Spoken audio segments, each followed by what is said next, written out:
ওসমান হাদি হত্যা মামলার দুই আসামির বিচারিক কার্যক্রম ভারতে চলমান থাকলেও বন্দি বিনিময় চুক্তির আওতায় তাদের দেশে ফিরিয়ে আনা সম্ভব বলছেন দেশের আইন বিশেষজ্ঞরা।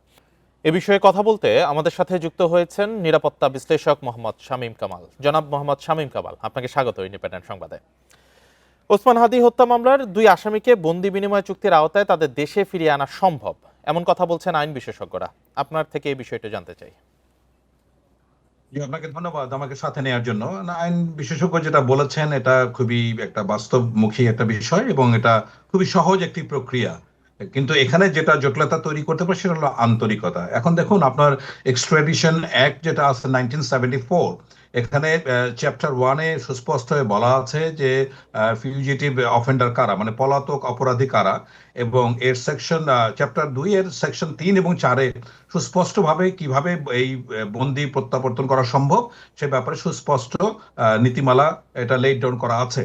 কিন্তু আমরা দীর্ঘদিন ধরে, ধরুন 1974-এর পরে দীর্ঘদিন সময় ধরে আমরা কিন্তু ভারত বাংলাদেশের মধ্যে কোনো প্রত্যর্পণের ঘটনা দেখিনি। প্রথম এটা যেটা দেখলাম সেটা হলো অনুপ চেটিয়ার ক্ষেত্রে। দেখুন, অনুপ চেটিয়া কিন্তু ধরা পড়েছে আপনার 21শে ডিসেম্বর 1997-এ, 1997 সালে। দীর্ঘদিন ভারত বাংলাদেশের কাছে আবেদন করে যাচ্ছিল যেন অনুপ চেটিয়াকে ফেরত দেওয়া হয়। সেটা বাস্তবায়ন করা হয়েছে 2015 সালে 11ই নভেম্বর। তাহলে দীর্ঘ একটা সময়, দেখুন আপনার 97 থেকে 2015 পর্যন্ত এই লম্বা সময় সময় নিয়েছে। এই সময় একটা ঘটনা ঘটলো যে এর সাথে নূর হোসেন, মানে নারায়ণগঞ্জে সাতটি হত্যা মামলার আসামি ছিল, মূল আসামি, তাকেও কিন্তু ফেরত দেওয়া হয়েছে। সুতরাং এখানে উভয় দেশ যখন আন্তরিক হয়েছে বিষয়টায়, তখনই কিন্তু প্রত্যাবর্তন সম্ভব হয়েছে। এছাড়া যে কোনো সময় যে কোনো অজুহাতে, এখন যেমন আমরা শুনতে পাচ্ছি যে পর্যাপ্ত প্রমাণ দিতে হবে, পর্যাপ্ত প্রমাণ ঢাকা দিবে। তার চেয়ে মানে বড় প্রমাণ কি নয় যে প্রথম দফায় যখন তাকে রিমান্ডে নেওয়া হয়েছিল, ফয়সাল তখন স্বীকার করেছে সে হত্যাকাণ্ডের সাথে জড়িত। যদিও দ্বিতীয়বার যখন তাকে কোর্টে উপস্থাপন করা হয়, হাজির করা হয়, তখন সে এটা অস্বীকার করে যে সে এটার সাথে জড়িত না। এবং এর মধ্যে খুব ইন্টারেস্টিংলি সে কোনো কোনো দলের নাম বলতে শুরু করেছে। সুতরাং সবকিছু মিলে এই বিষয়টা, এটা কিন্তু একেবারেই খুবই চাঞ্চল্যকর একটি হত্যাকাণ্ড।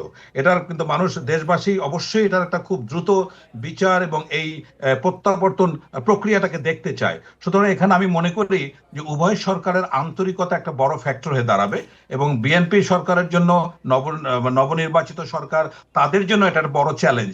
আমি মনে করি যত দ্রুত সম্ভব এই অপরাধী দুইজনকে দেশে ফিরিয়ে এনে দেশের আইন অনুযায়ী তাদের বিচার করার জন্য, এটাতে আমি কোনো বাধা দেখি না। এখানে একটাই আমি জটিলতা দেখতে পাই, যদি কোনো দেশ এখানে কোনো সেটি বারবার বলছেন। জি, একটি বিষয় জানতে চাই যে অভিযুক্তদের তথ্য সংগ্রহে ভারত সরকারের কাছে আনুষ্ঠানিক চিঠি পাঠায় ঢাকা, এখনো দিল্লির জবাব কিন্তু মেলেনি। এক্ষেত্রে কি করবে সরকার? হ্যাঁ, এটাই তো আমি বলছি আন্তরিকতা। এটা একটা এমন একটা বিষয় যে সমস্ত তথ্য প্রমাণ ঠিক আছে, যদি এখন ঢাকা থেকে দিল্লিতে পৌঁছাতে এই এই ইন্টারনেটের যুগে এই এই এই মানে 1 সেকেন্ডও লাগে না একটা খবর পৌঁছাতে, সেখানে সিদ্ধান্ত নিতে যদি ডিলেমা করে, তাহলে বুঝতে হবে এখানে একটা বড় ব্যাপার হয়েছে যে 5ই আগস্টের পরে, আওয়ামী সরকারের পতনের পরে মানে বাংলাদেশ ভারতের সম্পর্ক যে মানে একেবারে অচলায়তনে পৌঁছে গেছে, একেবারে একদম ডেডলক মানে অবস্থায় পৌঁছেছে, সেটা শিথিল হতে হয়তো বা একটু সময় লাগবে। কিন্তু আমি মনে করি যে এই হত্যাকাণ্ডের সাথে যে দুইজন আসামিকে ধরা হয়েছে এবং তাদের ব্যাপারে কিন্তু সুস্পষ্ট কোনো কারণ নাই ভারত এখানে কোনো ধরনের মানে দেরি করা বা সময় কালক্ষেপণ করার কোনো সুযোগ আমি দেখতে পাচ্ছি না।